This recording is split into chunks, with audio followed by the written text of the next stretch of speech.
Co-President of the Europe of Freedom and Democracy, Nigel Farage. The floor is yours. Well, here we are, on the edge of a financial and social disaster, and in the room today we have the four men who were supposed to be responsible.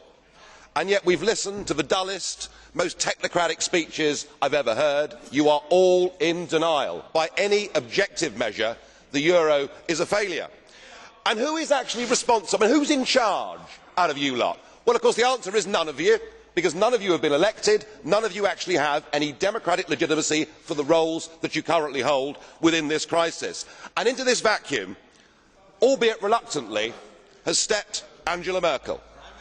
And we are now living in a German-dominated Europe.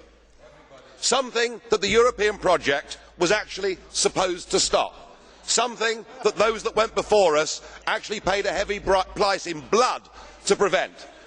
I don't want to live in a German-dominated Europe, and nor do the citizens of Europe.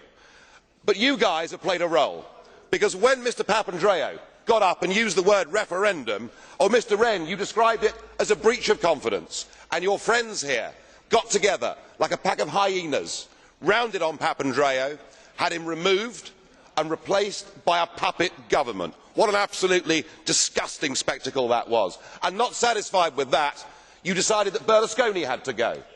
So he was removed and replaced by Mr Monti, a former European Commissioner, a fellow architect of this euro disaster, and a man who wasn't even a member of the Parliament. It's getting like an Agatha Christie novel, where we're trying to sort of work out who's the next person that's going to be bumped off. The difference is we know who the villains are. You should all be held accountable for what you've done. You should all be fired.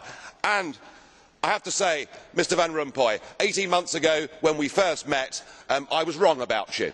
I said you'd be the quiet assassin of nation-state democracy, but you're not anymore. You're rather noisy about it, aren't you?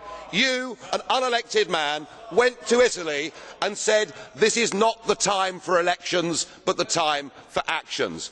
What in God's name gives you the right to say that to the Italian people? Thank you. Then